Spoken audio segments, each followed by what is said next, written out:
อังเจตสิกังรูปังนิพพานะ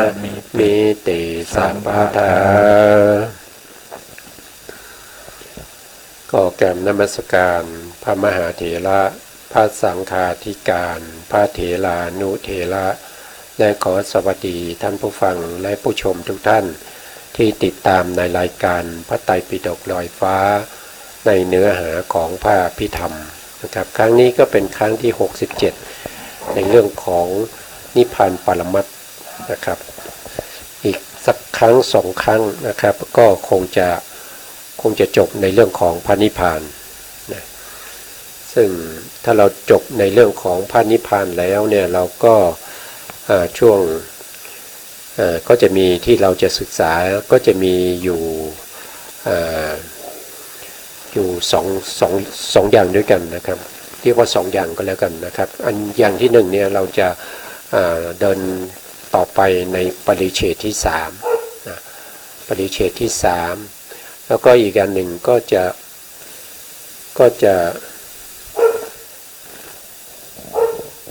และอีกอย่างอันหนึ่งก็คือเราจะ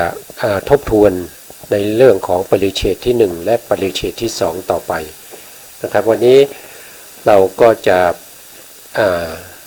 พูดคุยในเรื่องนิพพานก่อนนะครับวันนี้คุณอาทิตย์มาร่วมรายการนะครับก็ให้อาทิตย์ทักทายท่านผู้ฟังนิดหน่อยครับวันนี้สวัสดีครับได้มาพบกันใหม่อีกครั้งครับก็มาทบทวนเหมือนเดิมครับมาทบทวนกับที่ได้เรียนมาครั้งเก่าบางครั้งก็ลืมมันก็ลืมต้องมาทบทวนกันใหม่ครับครับก็ทุกครั้งก็พูดอย่างเงี้ยนะครับฟื้นใหม่ก็เราก็ถือว่าเราเรียนด้วยกันก็แล้วกันนะครับเพราะว่าถ้าผมก็เหมือนกันนะครับถ้าไม่ทบทวนก็จะลืมเหมือนกันนะครับเพราะฉะนั้นเราถือว่าเรามาทบทวนด้วยกันนะครับแล้วก็ท่านผู้ฟังก็จะได้ฟังไปด้วยนะครับแล้วก็ท่านที่อาจจะมีการศึกษาเราเรียนอาจจะจบแล้วก็อาจจะมาทบทวนด้วยหรือว่าผู้ที่ยังไม่เคยเรียนก็จะได้ยินได้ฟังในเรื่องของปรมัตถธรรมทั้งหลายครั้งที่แล้วเนี่ยผมก็พูดถึงในเรื่องของธรรมานุปัสสนาสติปัฏฐานนะครับก็จบไปแล้วนะก็วันนี้ก็จะมาสรุปในเรื่องของสติปัฏฐานนะครับก็ไปดูรายละเอียดก่อนนะครับสติปัฏฐานนะครับสติปัฏฐานก็มีอยู่4อย่างใช่ไหมที่ครับผมมีอะไรบ้างครับมีกายานุปัสสนาสติปัฏฐานนะครับอันนี้2เวทนานุปัสสนาสติปัฏฐาน3จิตตานุปัสสนาสติปัฏฐาน4ธรรมานุปัสสนาสติปัฏฐานครับครับถ้าว่าโดยองค์ธรรมกายานุปัสสนาสติปัฏฐานสติที่ตั้งมั่นอยู่ในการพิจารณาเนืองๆซึ่งกายนะครับองค์ธรรมได้แก่สตินะครับที่ในมหากุศลจิต8มหากิริยาจิต8และอัปปนาชาวนะ26นะครับผมครับส่วนเวทนานุปัสสนาสติปัฏฐานก็คือหมายความว่าสติที่ตั้งมั่นอยู่ในการพิจารณาเนืองๆซึ่งเวทนานะครับองค์ธรรมได้แก่สติเหมือนกันนะครับที่อยู่ในมหากุศลจิต8มหากิริยาจิต8แล้วก็อัปปนาชาวนะ26นะครับครับแล้วก็ต่อไปข้อที่3คือจิตตานุปัสสนาสติปัฏฐานหมายความว่าสติที่ตั้งมั่นอยู่ในการพิจารณาเนืองๆซึ่งจิตนะครับองค์ธรรมก็เหมือนข้อ1ข้อ2ข้อ3นะครับข้อ1ข้อ2ครับคือสติที่อยู่ในมหากุศลจิต8มหากิริยาจิต8และอัปปนาชาวนะจิต26นะครับต่อไปตัวที่4ธรรมานุปัสสนาสติปัฏฐานหมายความว่าสติที่ตั้งมั่นอยู่ในการพิจารณาเนืองๆซึ่งสภาพธรรมที่เป็นอยู่โดยอาการที่ปราศจากตัวตนนะครับองค์ธรรมก็เหมือนกันสติที่อยู่ในมหากุศลจิต8มหากิริยาจิต8อัปปนาชาวนะจิต26นะครับครับทีนี้อัปปนานะครับอัปปนาชาวนะนี้ไม่รู้ว่าท่านผู้ฟังยังจำได้ไหมนะครับว่าอัปปนาชาวนะก็คืออะไรนะครับก็คือตัวตรงนี้ครับตรงนี้นะ เจ้าหน้าที่อยู่ในฌานจิตนะ อยู่ในรูปฌานแล้วก็ในอรูปฌานนี้เราเรียกว่าเป็นชาวนะครับอัปปนา เป็น ชาว อั นะ ปปนาชวนะครับ ผม มีเท่าไหร่ครับเขา มีทั้งหมด26ครับ 26ก็รวมตรงนี้ด้วย มรรค ตรง สี่ นี้ ผล คื สี่ มรรคสี่ผลสี่ด้วย ครับ นะครับก็จะเป็น26พอดี ครับผม นะครับเพราะว่ารูปาวจรจิต15ใช่ไหม ครับ อรูปาวจรจิตอีก4 ครับ นะครับรวมกันก็เป็นเท่าไหร่เป็น ครับ 9เป็น9ใช่ไหมครับ ครับ แล้วก็รวมกับมรรค มรรคสี่ 4เป็น10เป็น9ก็เป็น13บวกอีก4เป็น เป็น17 17นี้เป็นอัปปนา ครับ นะครับอัปปนาแต่เขาจะบวกตรงนี้ด้วย ครับ ตรงนี้คือกิริยานะครับรูปาวจรกิริยา ครับ 5แล้วก็อรูปาวจรกิริยาอีก 4ครับ 4นะครับก็เป็น9บวกกับ 17ก็เป็น 26ครับ เป็น26นี่เรียกว่าเป็น เป็นอัปปนาชาวนะครับ เรียกว่าเป็นอัปปนาชวนะนะครับอัปปนาชวนะบางท่านอาจจะสงสัยว่าอัปปนาชวนะเนี่ยที่มันเป็นองค์ธรรมของกายานุปัสสนาสติปัฏฐานเวทนานุปัสสนาสติปัฏฐานแล้วก็ธรรมานุปัสสนาสติปัฏฐานทำไมพระกิริยาจิตเนี่ยมันเป็นของพระอรหันต์ใช่ไหม ครับ ทีนี้เป็นของพระอรหันต์แล้วพระอรหันต์ยังมาพิจารณาในเรื่องของกายานุปัสสนาสติปัฏฐานเวทนาจิตตาแล้วก็ทำมาด้วยเหรอ ครับผม ท่านอาจจะถามว่าอย่างนี้นะครับ เพราะว่าพระอรหันต์นี้ท่านพ้นแล้ว พ้นแล้วครับ ครับ ก็คืออย่างนี้นะครับคือเวลาที่ท่านจะเข้าพระสมาบัติของพระอรหันต์นะครับ ครับ เข้าไปเสวยเขาเรียกว่าเสวยฌานเสวยฌานนะครับเสวยฌานที่เป็นของอริยบุคคลเนี่ย ครับ ท่านก็จะต้องเจริญนะครับโดยมีรูปนามมาก่อนนะครับโดยมีรูปนามก่อนเพื่อที่จะเข้าพระสมาบัติ ครับ นะครับเข้าอรหันตผลนั่นเองนะครับพวกที่เขาเป็นประเภทที่เจริญวิปัสสนาโดยตรงเนี่ยเขาจะไม่มีฌานใช่ไหมไม่มีฌานประเภทนี้นะครับไม่มีฌานที่เป็นโลกิยฌานประเภทนี้ ครับ นะครับไม่มีนะแต่เขาจะเข้าพระสมาบัตินะครับของพระอรหันต์ของพระอรหันต์เขาจะเข้าพระสมาบัติเขาก็ต้องเจริญวิปัสสนาครับ ครับ ต้องเจริญวิปัสสนาแล้วก็เข้าพระสมาบัติได้ ครับ นะครับอันนี้ก็เป็นการที่ท่านจะเข้าไปสวยเขาเรียกว่าวิมุตติสุข ครับ นะครับโดยเข้าพระสมาบัติ การครับอยากให้อาจารย์อธิบายถึงสมาบัติทีครับว่ามีกี่อย่างครับนะครับ ถ้าว่าโดยสมาบัติตอนนี้มีอยู่เท่าที่ศึกษามาเนี่ย ครับ ส่วนใหญ่นี่จะพูดอยู่3เรื่อง3สมาบัติด้วยกันหนึ่งก็คือฌานสมาบัติ ทางสมาบัติ ฌานสมาบัติก็คือพวกที่ได้โลกิยฌานนะครับเข้าฌานของใครของมันนะครับพวกที่เป็นรูปาวจรกุศลพวกเนี้ย อันนี้เป็นหมายถึงคนที่เป็นบุคคลเป็นบุคคลธรรมดายังไม่เป็นพระอริยเจ้า หรือว่าเป็นพระอริยเจ้าก็ได้ครับแต่ที่เขาไ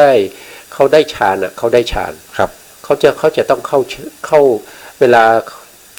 ลาที่เขาจะเข้านิโรธาสมาบัติมีพระอนาคามีกับพระอรหันต์ ครับ เขาต้องเข้าโลกิยฌานสลับกับพระสมาบัติ อ๋อครับ นะครับโลกิยฌานตั้งแต่ปฐมฌานไปเรื่อยๆ ครั นะ บ เข้าปฐมฌานแล้วก็ออกแล้วก็เข้าพระสมาบัติออกจากพระสมาบัติมาเข้าทุติยฌาน ครับ ของโลกิยะนี่ไหม ครับ แล้วก็ออกจากทุติยฌานมาเข้าพระสมาบัติก็จะสลับกันอย่างนี้นะครับโลกิยฌานกับผลจิตไปอย่างนี้เรื่อย ครับ ๆจนในที่สุดจนถึงก่อนที่จะเข้าเนวสัญญานาสัญญา ครับ นะครับพระอรหันต์จะเป็นดวงนี้นะครับ อ๋อครับ ก็จะเข้าจากก่อนที่จะเข้าตรงนี้ท่านก็จะมีการอธิษฐาน ครับ มีการอธิษฐานจิตอธิษฐานในเรื่องของการที่สงฆ์ประชุมกันขอให้ข้าพเจ้าเนี่ยออกมาทันเวลา อ๋อ ที่ ครับ เขาประชุมนะครับ แล้วก็ในสมัยพุทธกาลเนี่ยจะอธิษฐานด้วยว่าถ้าพระพุทธเจ้าเรียกหา ครับ เวลาไหนก็ให้ออกมาทัน ครับ นะแล้วก็มีอะไรอีกมันมีอยู่4-5อย่างนะครับ ก็จำไม่ได้นะจำไม่ได้นะ ก็ถ้าวันหลังจะหามาให้นะครับวันนี้ก็เอาแค่นี้ไปก่อนว่าเวลาที่เขาจะเข้าพระสมาบัติเนี่ยคือเขาจะต้องเจริญฌานที่เป็นโลกิยะสลับกับพระสมาบัตินะครับที่จะเข้านิโรธาสมาบัตินะนิโรธาสมาบัตินี้เป็นสมาบัติที่เวลาเข้าแล้วเนี่ยจิตและเจตสิกจะดับหมดนะจะไม่เหลือนะจะไม่เกิดอีกแล้วไม่เกิดในช่วงที่อยู่ในพระอยู่ในนิโรธาสมาบัตินะถ้าพูดสับสนก็ขอโทษด้วยนะครับถ้าอยู่ในนิโรธาสมาบัตินิโรธาสมาบัติจะเข้าได้ต้องเข้าฌานที่เป็นโลกียฌานสลับกับผลนะสลับกับการเข้าพระสมาบัติ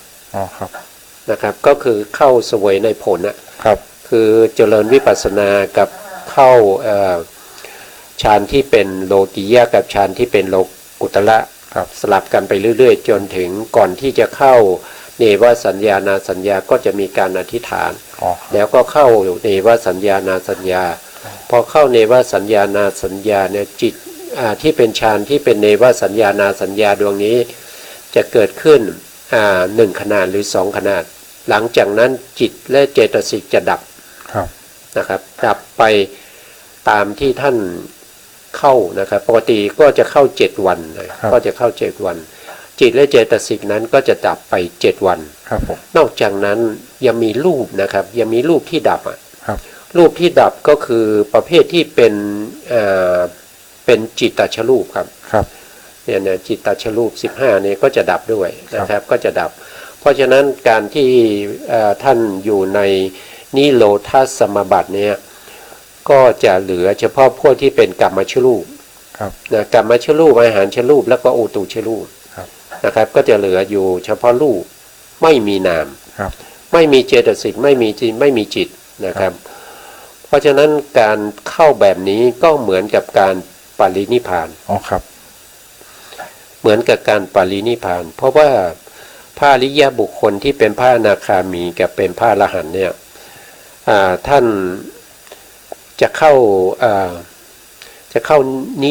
นิโรธาสมาบัตินี้บ่อยๆเพราะว่าเป็นการฝึกในเรื่องของการปรินิพพานปรินิพพานก็คือการที่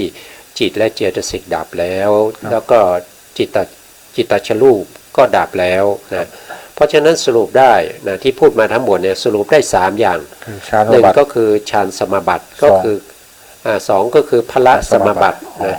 3ก็คือนิโรธาสมาบัตินิโรธาสมาบัตินิโรธาสมาบัติเ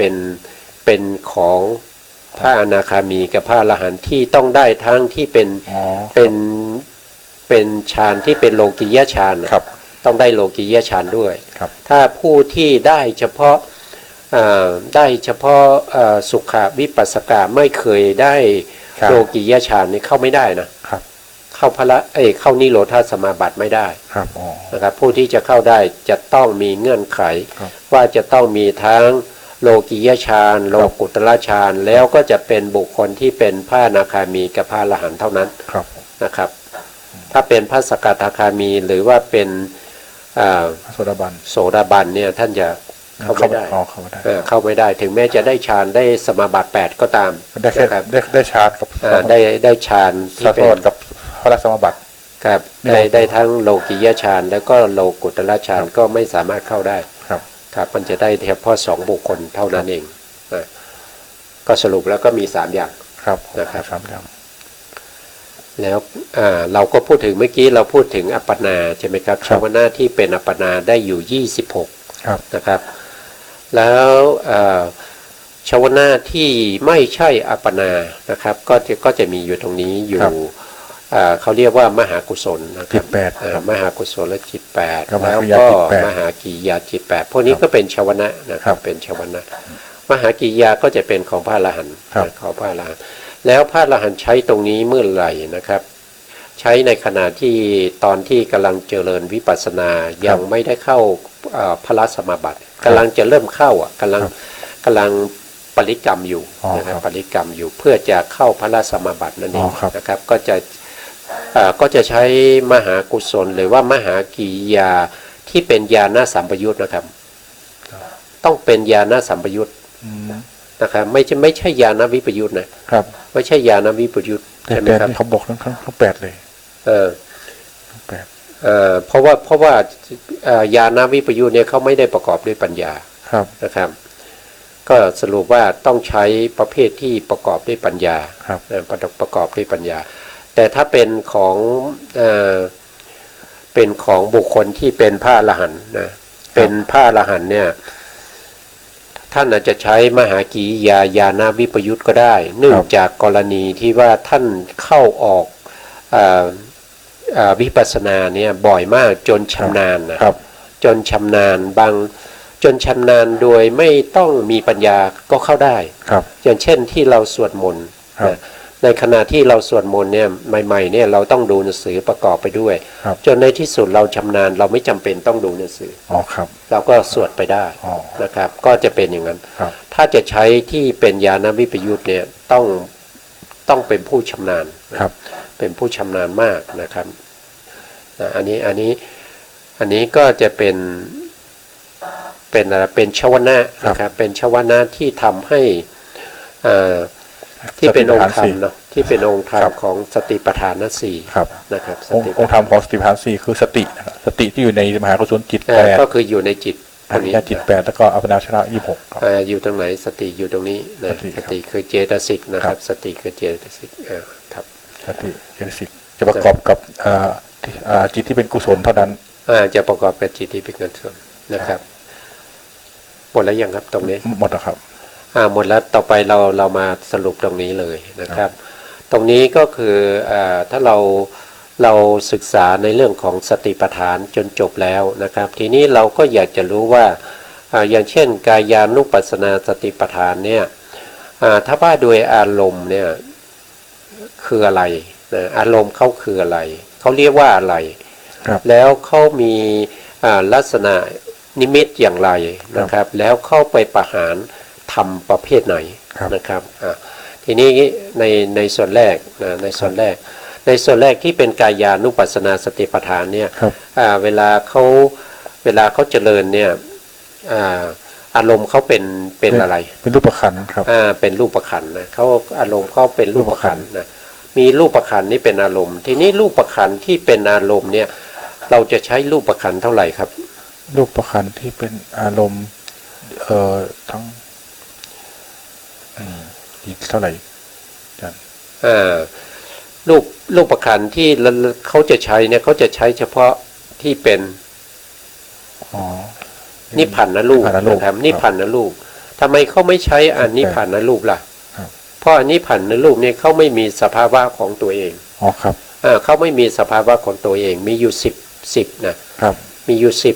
อันมีอยู่10รูปนะครับนิพพานรูปเนี่ยมี10รูปเป็นรูปที่ไม่มีสภาวะของตัวเองนะครับจึงไม่ได้เป็นอารมณ์ของ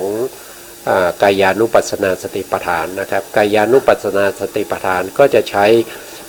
นิพพานรูป18นะครับก็คือรูปข้างบนนี้นะทีนี้กายานุปัสสนาสติปัฏฐานเนี่ยมีรูปขันธ์ที่เป็นนิพพานรูปนั้นเป็นอารมณ์นะครับแล้วก็มีสตินี้เป็นตัวที่นำหน้าในการกำหนดรู้ในกำหนดรู้แล้วทีนี้เวลาที่เขามีเวลาเจริญไปเรื่อยๆเนี่ยเขามีลักษณะอย่างไรรูปขันธ์นี่มีลักษณะอย่างไรมีลักษณะอันนิมิตที่ปรากฏขึ้นมีอยู่คืออสุภะครับลักษณะครับรูปที่ไม่สวยงามเขามีอสุภะเป็นลักษณะเป็นลักษณะหรือว่าเป็นนิมิตก็ได้นิมิตที่ปรากฏก็คืออสุภะครับอสุภะเนี่ยที่เราศึกษาเนี่ยมีในกายานุปัสสนาสติปัฏฐานนี่มีให้เราต้องใช้ด้วยครับคือกายคตาสติครับกายคตาสตินี่ก็คือพิจารณาถึงอสุภะของซากศพกายาไม่ใช่กายาก็คือผมไงครับก็คือผมขนเล็บฟันหนังนะครับ แล้วก็อะไรต่อไป ผมคนได้ฟันหนัง เนื้อเอ็นกระดูก ครับ เยื่อในกระดูก ครับ แล้วก็ม้ามนะครับ แล้วก็มีหัวใจ ครับ มีตับมีพัมผืดมีปอดมีอะไรต่างๆนะครับ ครับ ก็จะอยู่ในกายานุปัสสนาสติปัฏฐานที่เราเรียกว่ากายสตา โกฏฐัสสะปะพะ โพธิสัตว์พระ นะครับ แล้วก็จะมีอีกอันหนึ่งนะครับ อีกอันหนึ่งก็คือพิจารณาเรื่องของซากศพ ครับ นั่นเราจะเรียกว่าเป็นนวสิทิกปะพะนะครับ ก็จะเป็นมีอยู่9อย่างนะครับ ก็คือพิจารณาซากศพที่ตายได้วัน2 วันนะครับ แล้วก็ซากศพที่กำลังขึ้นเขาเรียกว่าพองนะครับ กำลังขึ้นอืด ครับ นะครับ แล้วก็ซากศพที่มีน้ำเหลืองน้ำหนองมีหนอนมีอะไรชอนชัยอยู่พวกนี้นะครับ แล้วก็ซากศพที่ถูกกานะครับนกกาทั้งหลายนะแล้งสุนัขพวกนี้กำลังยื้อแย่งกันอยู่นะครับ แล้วก็ซากศพที่มีเนื้อติดกระดูก มีเอ็นรัดอยู่นะครับ มีเลือดติดอยู่เนี่ย ครับ นะครับก็จะมีอยู่9อย่างนะครับอันนั้นก็พิจารณาในเรื่องของกายานุปัสสนาสติปัฏฐาน ในลักษณะอย่างนั้นเนี่ยนิมิตที่ปรากฏก็จะเป็นอสุภะ ครับ ได้ง่ายนะครับได้ง่าย แต่ถ้าเราพิจารณาอานาปานสติเนี่ยนะครับนิมิตที่ปรากฏของอานาปานสติเนี่ยส่วนใหญ่ก็จะเป็นไปในเรื่องของสมถะก็คือทำให้จิตสงบก็จะไปเห็นอะไร หมอกควันหมด เห็นหมอกเห็นควันนะครับเห็นสร้อยนะครับสร้อยแหวนเงินทองอะไรพวกนี้นะครับก็อันนั้นก็จะไปในเรื่องของเขาเรียกว่าเป็นสมถะไม่ใช่วิปัสสนานะครับแต่ถ้าเป็นวิปัสสนาต้องเห็นว่ามันเป็นอสุภลักษณะเนี่ยต้องเห็นเป็นอสุภลักษณะเมื่ออสุภลักษณะเกิดขึ้นเนี่ยเขาประหารอะไรครับประหารวิปลาสธรรมคือสุภาพวิปลาสครับก็จะประหารของว่าเป็นของรูปขันธ์ว่าสวยครับสวยงามสวยงามครับเป็นรูปขันธ์ที่สวยที่ดีรักษาได้นะครับอาบน้ำให้ทุกวันนะสระผมให้ทุกวันได้นะเราควบคุมได้นะครับแต่ผมงอกก็ไปย้อมได้นะเราควบคุมได้นะครับถ้าเป็นสุภาพนะมันจะคิดไปอย่างนั้นนะครับจริงๆแล้วเราควบคุมไม่ได้นะสิ่งพวกนี้เป็นไปโดยธรรมชาตินะครับถึงแม้เราจะไปย้อมผมนะมันผมที่ออกใหม่มันก็ขาวอยู่ดีนะครับมันก็ต้องไปย้อมใหม่อยู่ดีนะครับย้อมยังไงมันก็ไม่มีโอกาสให้เหมือนกับหนุ่มสาวนะครับผมไม่ดำนะมันก็ออกใหม่มันก็ขาวอยู่เรื่อยๆนะครับท่านวิปลาสนี่หมายความว่าอะไรครับท่านวิปลาสก็คือความเห็นผิดเป็นความเข้าใจผิด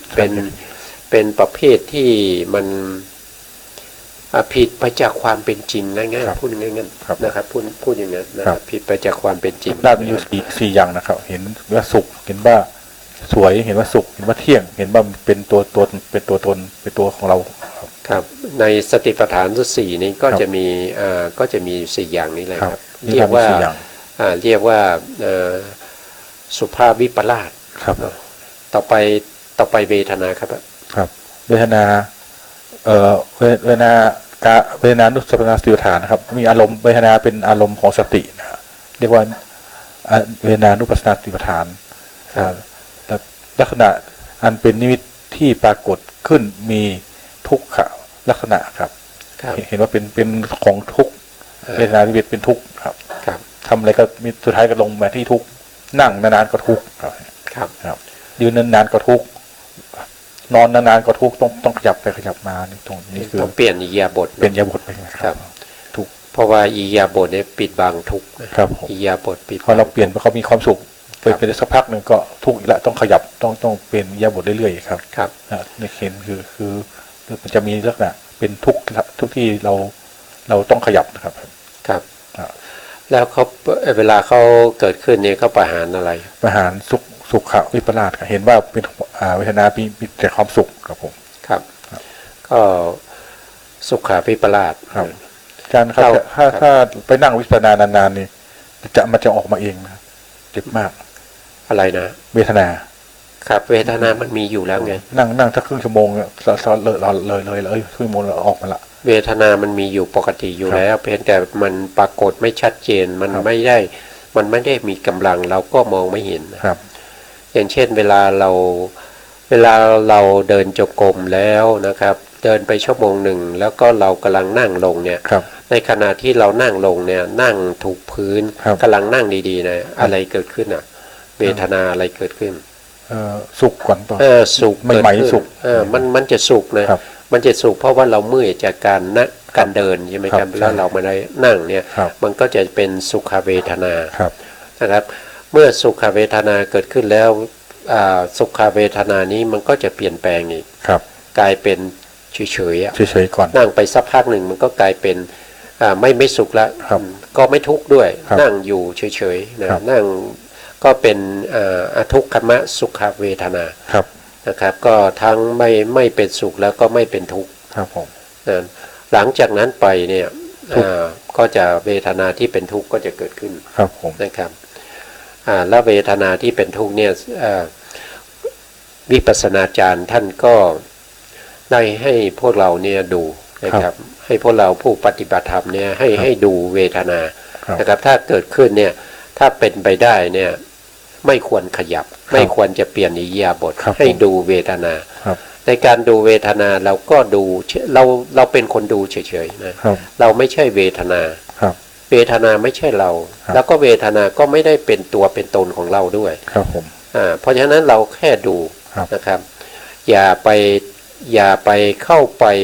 ถือว่าเวทนาเป็นเรา ครับ นะครับ แล้วก็ถ้าเมื่อไหร่ที่เราว่าเราเจ็บเมื่อนั้นมันจะทนไม่ได้ ครับ แต่ถ้าเราสามารถที่จะดูเฉยๆดูอยู่ ครับ ห่างๆนะครับ ครับ คอยดูอย่างนี้เนี่ยมันจะเปลี่ยนแปลงนะค ค รั รั บบ ผม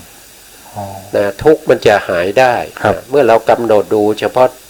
เวทนาที่เป็นทุกข์ไปเรื่อยๆเนี่ย ครับ เวทนาที่เป็นทุกข์เนี่ยมันก็เป็นอนิจจังเหมือนกัน มันไม่ตั้งอยู่นาน ครับ มันก็จะเปลี่ยนไปนะครับมันก็จะเปลี่ยนไป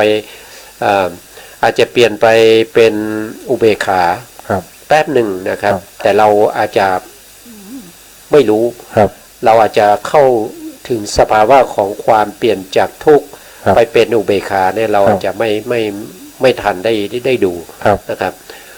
แล้วมันก็จะกลายเป็นสุข ครับ แล้วมันก็จะกลายเป็นสุขเนี่ยเราก็จะไปเห็นสุขตรงนั้นนะครับ เราก็เลยเข้าใจว่าเมื่อทุกข์นะครับ เปลี่ยนแปลงก็จะไปเป็นสุขเลย จริงๆแล้วไม่ใช่ทุกข์จะต้องผ่านจากอุเบกขาแล้วก็ไป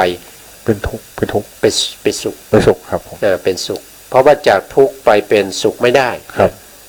ต้องมาอยู่ตรงกลางก่อนแบบเฉย ต้องมีอุเบกขาเป็นตัวมาขั้น ครับ นะครับ เป็นอุเบกขามาขั้น ครับ นะครับ ถึง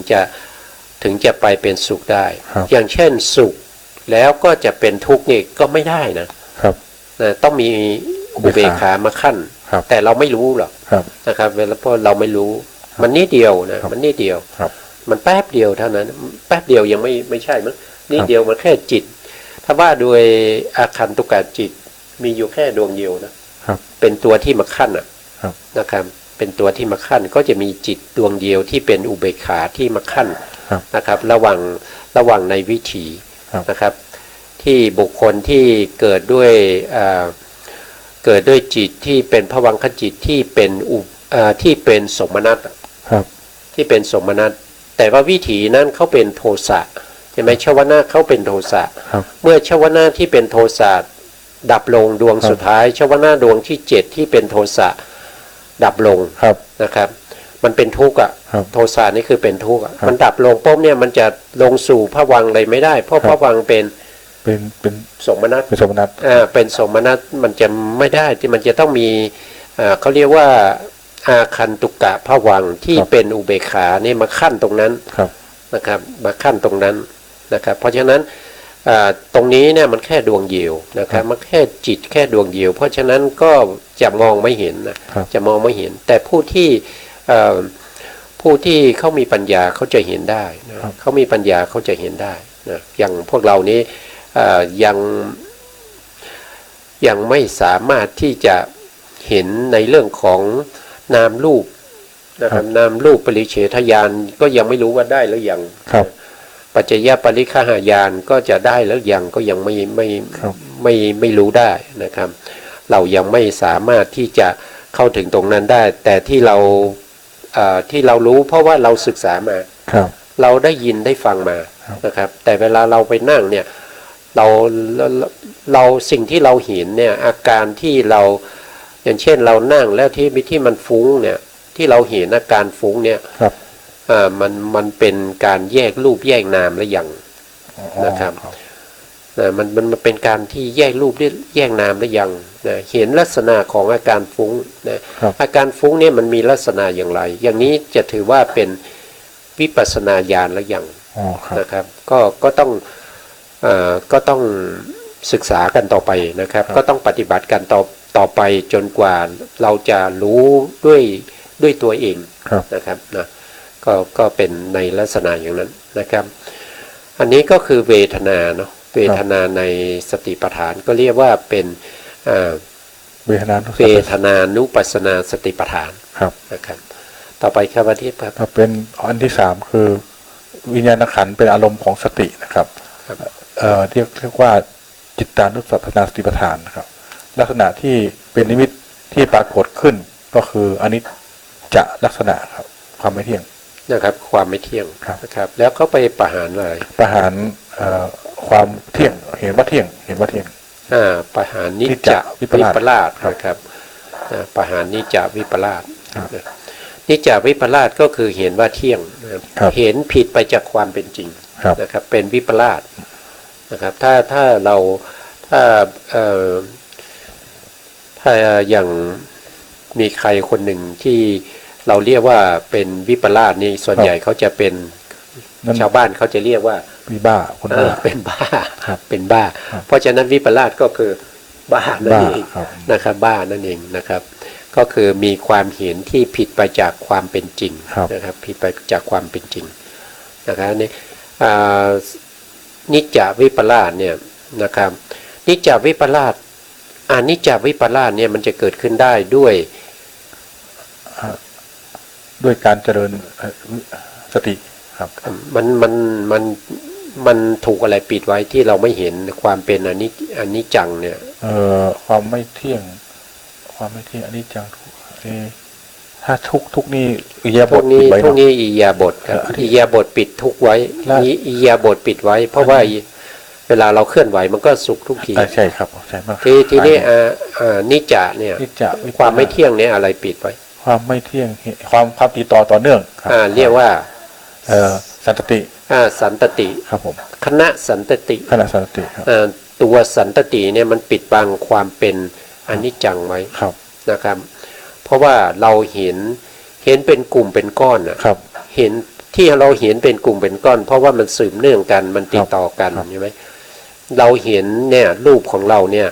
เรานั่งดูที่แขนเราเนี่ยก็ไม่เห็นมันเปลี่ยนแปลงใช่ไหมครับเพราะว่าอะไรก็เพราะว่ารูปเนี่ยเวลามันเกิดขึ้นเนี่ยมันเกิดซ้อนๆกันไงครับผมมันเกิดซ้อนๆกัน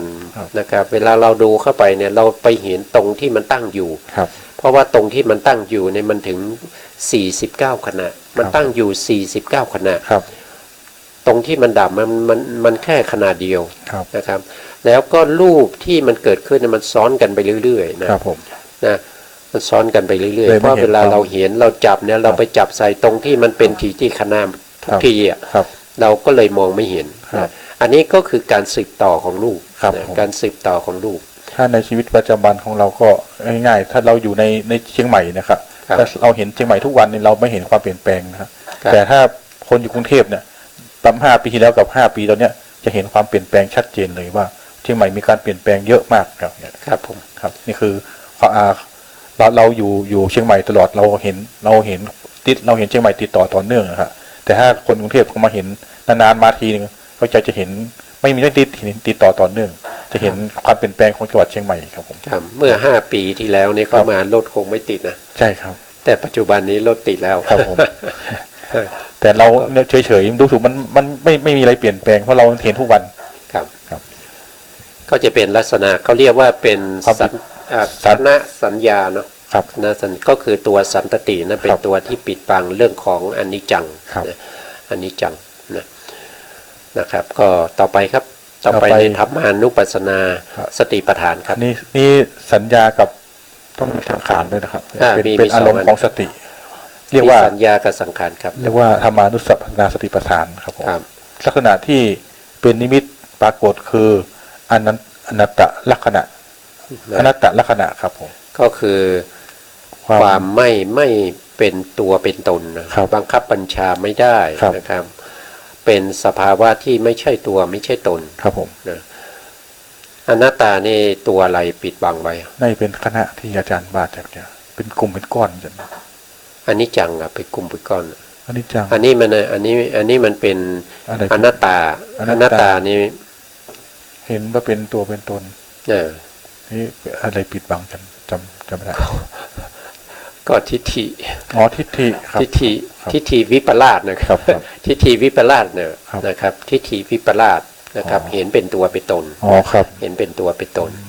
นะครับเวลาเขาเกิดขึ้นเขาก็จะไปประหารอัตตวิปลาสอัตตวิปลาสเห็นว่าเป็นตัวเป็นตนความเห็นเป็นตัวเป็นตนเนี่ยเขาจะประหารนะครับเวลาเขาเกิดขึ้นนะครับแต่ปกติแล้วไอ้ตัวเราเนี่ยถ้าเมื่อไหร่ที่เรายังไม่ได้เป็นโสดาบันเนี่ยมันจะมีครบเลยนะเนี่ยมันจะมีครบเลยทั้งหมดเนี่ยมันจะมีทั้งที่เป็นสุภาพวิปลาสสุขาวิปลาสนิจจาวิปลาสแล้วก็อัตตาวิปลาสนี่เต็มเปี่ยมนะครับเต็มเปี่ยมนอกจากว่าเราได้เป็นโสดาบันแล้วนะโสดาบันแล้วเนี่ยความเห็นผิดเนี่ยมันก็จะหมดไปนะครับความเห็นผิดพวกนี้มันจะหมดไปวิปลาสพวกนี้มันจะหมดไปนะครับต่อไปเราก็หมายถึงตัวข้อที่4ครับอาจารย์ก็ทั้งหมดเนี่ยทั้งหมดนี้เลยถ้าโสดาบันนะครับก็สุภาพวิปลาสก็เพราะอะไรทิฏฐินั่นเองทิฏฐินะที่มีความเห็นว่ามันเป็นอะไรมันเป็นสุภะมันเป็นสุภะมันไม่ใช่อสุภะมันไม่ใช่อสุภะนะที่เห็นเนี่ยมันสวยดีงามดีอย่างเงี้ยเวลาเห็นผู้หญิงก็ชอบใจนะชอบใจติดใจอย่างเงี้ยผู้หญิงเห็นผู้ชายก็ชอบใจชอบใจเวลาเกิดความชอบแล้วทำไงความชอบเกิดความชอบขึ้นมาเนี่ยอย่างผู้ชายเห็นผู้หญิงเนี่ยชอบแล้วทำไงต้องพยายามเข้าหาใช่ไหมพยายามเข้าหาพูดจาพยายามไปพูดจาหวานล้อมนะครับไปพูดจาไปทำให้เขาชอบนะครับก็เป็นอะไรก็เพราะว่าสุภาพวิปลาสนั่นเองนะครับแล้วก็สุขาวิปลาสนะครับก็เห็นว่าสิ่งที่เป็นทุกข์นั้นเป็นสุขนะนิจจวิปลาสก็เห็นสิ่งที่มันไม่เที่ยงว่ามันเที่ยงนะครับแล้วก็อัตตาวิปลาสก็คือเห็นว่ามันเป็นตัวเป็นตนนะครับบังคับบัญชาได้นะครับเป็นแก่นเป็นสารนะครับสิ่งพวกนี้เป็นวิปลาสนะครับเป็นวิปลาส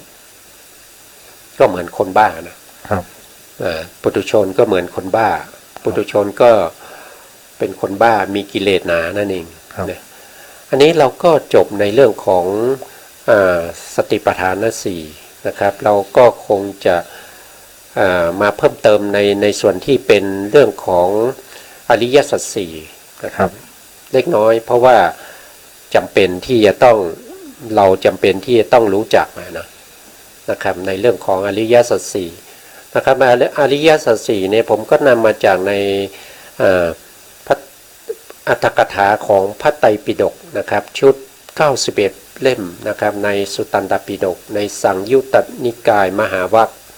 เล่มที่5ภาคที่2ในหน้าที่429นะครับท่านพูดถึงในเรื่องของขันธสูตรนะขันธสูตรนะครับว่าด้วยอริยสัจ4นะก็จะพระพุทธองค์ก็จะแสดงแก่ภิกษุทั้งหลายนะครับอริยสัจ4มีอะไรบ้างครับคุณอาทิตย์มี1ทุกขะอริยสัจครับ2ทุกขะสมุทัยทุกขะสมุทแล้วก็ที่3ทุกขะนิโรธอริยสัจแล้วก็4คือทุกขะ โลท่าคามินีปฏิปทา ครับผม อริยสัจครับผม ครับก็ถ้าว่าโดยอริยสัจสี่เนี่ยนะครับก็จะมีอยู่4อย่างก็คือที่อาทิตย์ได้พูดมานะครับก็คือทุกขะอริยสัจนะครับ แล้วก็ทุกขะสมุทัยอริยสัจ ครับ นะแล้วก็ทุกขะนิโรธาอริยสัจ ครับ อันสุดท้ายก็คือทุกขะนิโรธาคามินีปฏิปทาอริยสัจ ครับ นะครับก็จะมีอยู่4ข้อ แต่ที่เราเรียนมานี่ส่วนใหญ่เรียกทุกข์สมุทัยนิโรธมรรคอันนี้คือตัวเดียวมั้งครับอาจารย์ ใช่ก็คือตัวเดียวกัน แต่นี่เขา ก็ เน้นตัวทุกข์มาเพิ่มตัวหน้าอีก อ่าก็อย่างนี้ครับ ครับ ทุกตัวนี้เนี่ยอย่างเช่นอย่างเช่นสมุทัยยกตัวอย่างเช่นสมุทัยเนาะ ครับ สมุทัยเนี่ยเวลาที่อาการเกิดขึ้นของจิตหรือว่าของรูปเนี่ยถือว่าเป็นสมุทัยนะครับ อาการการเกิดขึ้นลักษณะอาการของการเกิดขึ้นเนี่ย ครับ จากที่ไม่มีแล้วก็มีขึ้นเนี่ย ครับ ก็จะเรียกว่าเป็น สมุทัย เพราะว่ามันมีการเกิดขึ้นไง ครับอ๋อ ใช่ไหม ครับ อย่างเช่นที่ผมพูดเนาะอย่างเช่นเรื่องทุกข์เนี่ยจริงๆมันมีอยู่ไหม ทุกข์มีอยู่ มีอยู่ ครับ นะครับ แต่ถ้าเราไม่เกิดอ่ะทุกข์มีไหม อ๋อครับเข้าใจ เราไม่เกิดไม่มีทุกข์นะครับ ครับ แต่ถ้าเราเกิดตรงอาการลักษณะการเกิดขึ้นน่ะเขาเรียกว่าเป็นสมุทัย อ๋อครับ เป็นสมุทัยนะครับ ก็จะเป็นทุกขะสมุทัย ครับ นะครับเนาะต่อไปก็คือทุกขานิโรธาอริยสัจนี่เขา ครับ นี่สงสัยไหม ก็คือเหมือนเดิมเขาจะมันทำไมต้องมีทุกข์อยู่ข้างหน้าด้วย ก็คือความดับของทุกข์เนี่ย อ๋อเขาดับทุกข์ครับครับ อ๋อ ทุกข์นี้ไม่ใช่เขาดับตัวเองนะครับ อย่างเช่นจิตมันเกิดขึ้นมันก็ดับเองโดยธรรมชาติใช่ไหมครับรูปที่มันเกิดขึ้น แล้วมันตั้งอยู่49ขณะ ครับ นะครับขณะที่51เนี่ยมันก็ดับไปโดยธรรมดา ครับ มันเป็นธรรมชาติอยู่แล้ว แต่ทุกตรงนี้เนี่ยเราหมายถึงว่าเราจะต้องไปทำให้มันดับ ครับ ก็คือหมายความว่ายังไง หมายความว่าคือมันดับไปที่เราทำเนี่ยมันดับไปแล้วมันไม่เกิดอีกอะ อ๋อครับ เนาะมันจะไม่เกิดอีกนะครับ ก็จะเรียกว่าเป็นทุกขานิโรธาอริยสัจ อ๋อปกติทุกข์ก็มีเกิดมีดับเหมือนกัน แต่นี่เราจะทำให้ทุกข์มันดับหายไปเลยครับ ได้ นี่คือ เราทำให้มันดับนะครับ วิธีทำเราก็ศึกษามาแล้ว ครับ นะครับ ก็เรื่องของโพธิปัจขิยธรรม ครับ นะครับตั้งแต่สติปัฏฐานสี่สัมมาปัฏฐานสี่ ครับ อิทธิบาทสี่อินทรีย์5พละ5โพชฌงค์เจ็ดมากมีองค์8 ครับ นะครับนั่นก็คือเป็นวิธีการ ครับ นะแล้วก็ทุกขานิโรธาคามินีปฏิปทาอริยสัจนี่ก็สงสัยหรือเปล่า ครับ อันนี้เป็นการนี่เป็นมรรคนะครับเป็นมรรคแต่อันนี้เขาหมายถึงว่าหนทางไปสู่ อ๋อ ความดับทุกข์ ครับครับ คืออะไรคือตัวมรรคมีองค์8นั่นเอง ครับ นะครับ อ๋อ ก็คือเราต้องทำให้มันมีขึ้น ครับ นะครับ เราก็ต้องทำให้มันมีขึ้น ครับ นะแล้วคำว่าทุกข์เนี่ยถ้าพูดถึงตัวปัญญานะครับปัญญาที่เรากำลังเจริญในเรื่องของ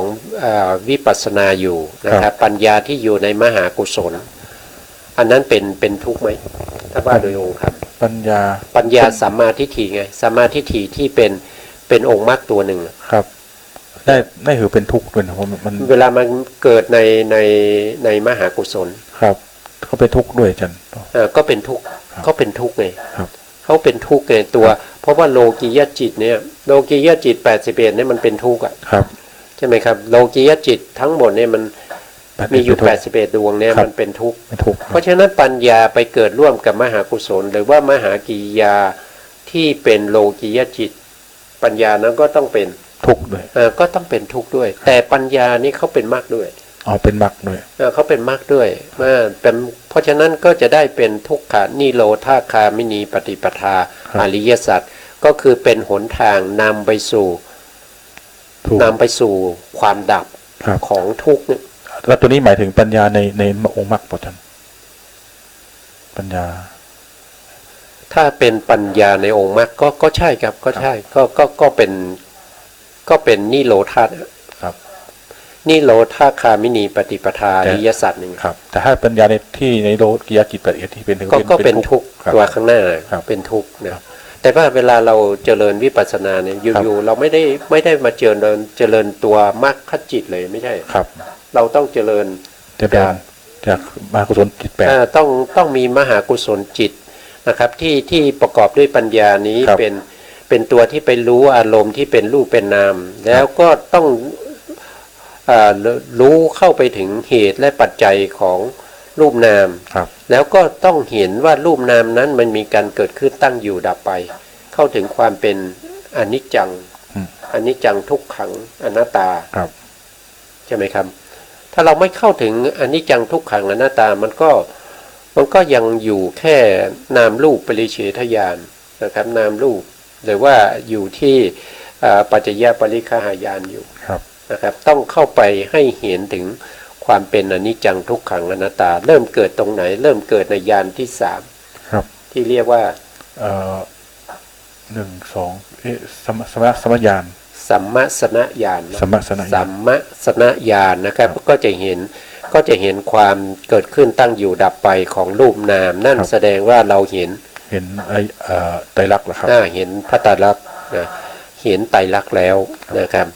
ถ้าไม่ถึงญาณนี้แสดงว่าไม่เห็นนะครับทั้งหมดนี้ก็คือพระพุทธองค์ก็ทรงแสดงให้แก่ภิกษุว่าอริยสัจสี่นี้ก็คือทุกขะอริยสัจนะแล้วก็ทุกขะสมุทัยอริยสัจทุกขะนิโรธาอริยสัจ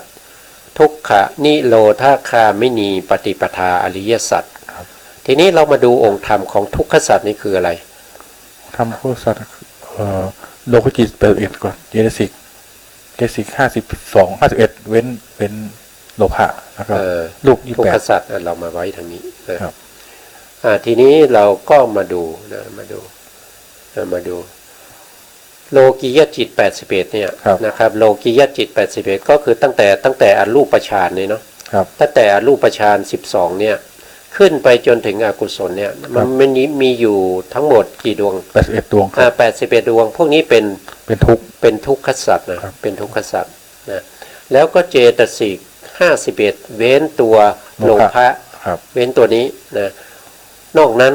เป็นทุกข์51เป็นทุกขสัจนะครับรูป28ก็เป็นทุกขสัจนะครับเป็นทุกขสัจอันนี้คือองค์ธรรมเขานะครับเราต้องเรียนอภิธรรมเนี่ยก็ต้องจำองค์ธรรมการที่เราจำเรื่องขององค์ธรรมเนี่ยเวลาเราไปพูดคุยกับคนอื่นเนี่ยเราก็พูดไม่ผิดเพราะเรายึดองค์ธรรมเป็นหลักนะครับแต่ถ้าไม่ยึดองค์ธรรมเป็นหลักเนี่ยเราอาจจะพูดในเรื่องของกุศลกลายเป็นอกุศลได้หรือว่าพูดอกุศลให้เป็นกุศลได้นะครับถ้าใครไม่ได้เรียนเรื่องพระอภิธรรมเนี่ยก็จะไม่รู้ในเรื่องขององค์ธรรมนะครับเพราะฉะนั้นองค์ธรรมมีความสำคัญนะครับเรียนอภิธรรมก็ต้องจำในเรื่องขององค์ธรรมนะต่อมาครับทุกขะสมุทัยอริยสัจก็คือได้แก่ตัวโลภะตัวเดียวได้แก่ตัวโลภะตัวนี้นะครับได้แก่โลภะตัวนี้เป็นองค์ธรรมของสมุทัยนะครับตัวทุกข์ตรงนี้เนี่ยก็คือหมายถึงว่าตัวโลภะเนี่ยก็มีการเกิดขึ้นไม่ใช่ว่าโลภะมันจะมีอยู่ตลอดเวลานะครับอาการการเกิดขึ้นหรือว่าอาการที่เขาดับไปเองนะครับเขาเป็นเจตสิกใช่ไหมเขาเกิดพร้อมกับจิตเขาเกิดพร้อมกับโลภะมูลจิตเนี่ยนะครับโลภะมูลจิตเนี่ยมาทำหน้าที่ชวนะนะครับชวนะดวงที่1เกิดขึ้นแล้วก็ดับไปนะครับเกิดขึ้นแล้วดับไปในขณะที่เขาเกิดนั่นนะก็เป็นทุกข์เลยนะครับในขณะที่เขาตั้งอยู่ก็เป็นทุกข์ในขณะที่เขาดับไปก็เป็นทุกข์นะครับก็พระพุทธองค์จึงเติมคำว่าทุกข์ลงข้างหน้านี้แหละถึงแม้สมุทัยก็ยังเป็นทุกข์อยู่สมุทัยเป็นเหตุให้เกิดทุกข์และตัวเองก็เป็นทุกข์ด้วยครับผมชัดเจนครับต่อไปก็คือทุกขะนิโรธาอริยสัจอันนี้ก็คือความ ความดับทุกข์กัน ความดับทุกข์นั่นเองนะครับก็คือทุกข์ตัวนี้ที่เราทำให้มันดับไปนะครับมันดับไปได้เมื่อไหร่ก็ได้เมื่อนั้นนะเมื่อนั้นก็คือนิพพานนะครับก็คือนิพพานนี่หมายถึงนิพพานนี่หมายถึงตัวนิพพานนะครับตรงนี้นิโรธาสัจเนี่ยนิโรธาอริยสัจก็คือตัวนิพพานถ้าเข้าถึงนิพพานเนี่ยมันจะดับมันจะถูกมันจะต้องถูกทำให้ดับแล้วไม่เกิดอีกใช่ไหมมันจะไม่เกิดอีกแต่การที่เขาเข้าสู่นิพพานแล้วไม่ใช่ว่าไม่ใช่อย่างเช่นเวลาเราเข้าสู่นิพพานเนี่ยเราเข้าสู่นิพพานด้วยมรรคจิตใช่ไหมครับเราเข้าสู่นิพพานด้วยมรรคจิตเวลาเข้าสู่นิพพานด้วยมรรคจิตเนี่ยถามว่าในขณะนั้นมีอกุศลจิตปรากฏไหมนิพพานด้วยมรรคจิตไม่น่าจะมีจันไม่มีนะครับมีเฉพาะมรรคจิตแล้วก็มีอารมณ์เป็นนิพพานนะครับแล้วมันไปปะหารอกุศลได้ไงไม่เจอกันเพลินผานกุศลประหารตรงที่คำยึดมั่นเราจะผู้ประธานที่อยู่ในขันธสันดานที่เราเรียกว่าเป็นอนุสัยที่เราเรียนมาตั้งแต่ตอนต้นๆไงครับอนุสัยที่เราเอายมกะเราเอาอนุสัยยมกะมาให้ท่านผู้ฟังได้เรียนกันตั้งแต่ต้นๆนะครับเขาจะไปเวลาม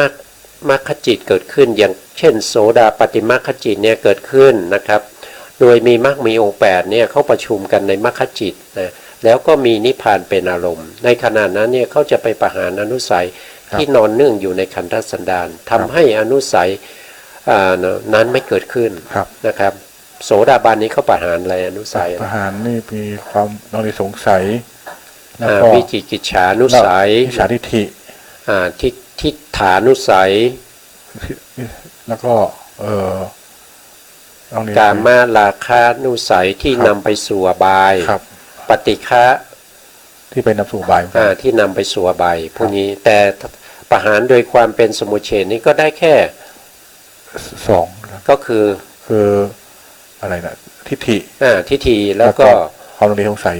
ความสงสัยนะครับแต่ถ้าว่าโดยจิตนี้เขาประหารได้กี่ดวงได้5ดวงได้5ดวงนะครับเดี๋ยวขยายนิดนึงนะครับ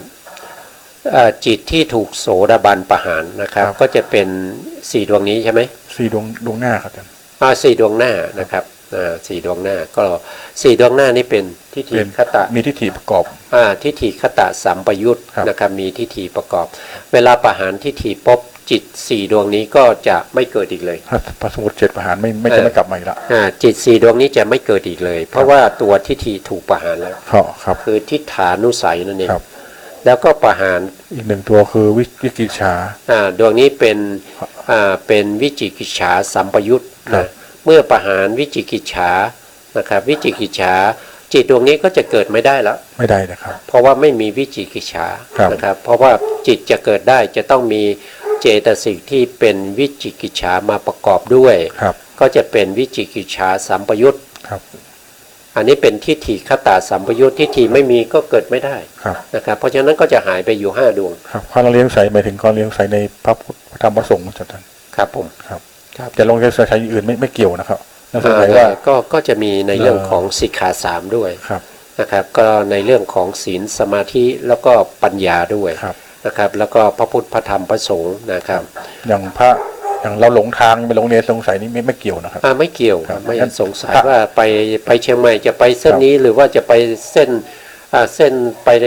ซ้ายมือหรือว่าจะไปขวามือไม่เกี่ยวกันลองเรียนสงสัยในพระพุทธธรรมพระสงฆ์นะครับแล้วก็สงสัยว่าคนนั้นชื่ออะไรอย่างนี้เนี่ยไม่เข้าวิจิกิจฉาครับผมนะครับวิจิกิจฉาจะต้องเป็นไปในสิกขา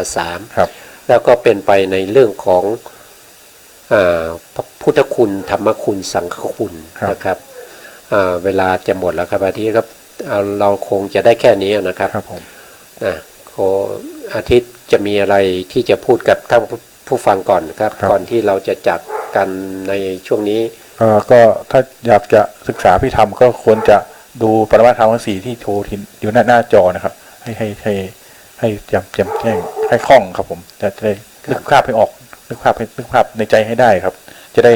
เรียนกันรู้เรื่องครับผม ครับ ครับ เวลาเรียนแล้วมันจะเกิดอารมณ์ที่เขาเรียกว่าเป็นธรรมรส ครับ นะครับเป็นธรรมรสก็คือทำให้เราเนี่ยสามารถที่จะเวลาที่มีผู้มานำเสนอเนี่ยเราสามารถที่จะ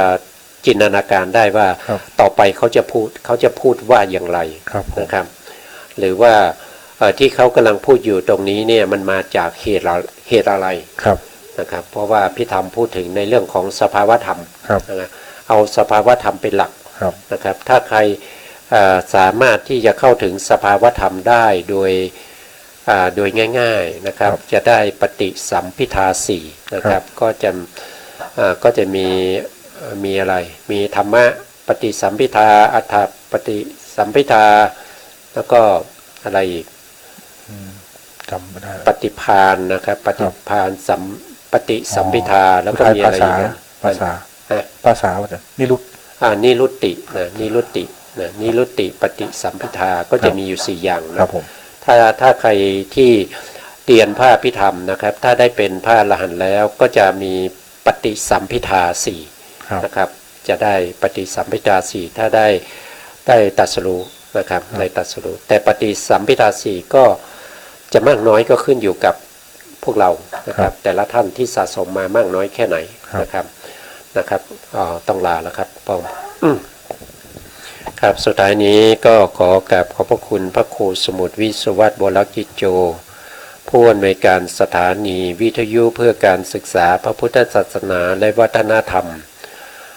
FM 104.5 เมกะเฮิรตซ์วัดฝ่ายหินจังหวัดเชียงใหม่และขอกราบขอบพระคุณพระครูปริยัติยานุศาสตร์แล้วก็ขอบคุณท่านผู้ฟังและผู้ชมทุกท่านนะครับที่ติดตามในรายการพระไตรปิฎกลอยฟ้านะครับวันนี้ลาไปก่อนครับพบกันใหม่ครับสวัสดีครับ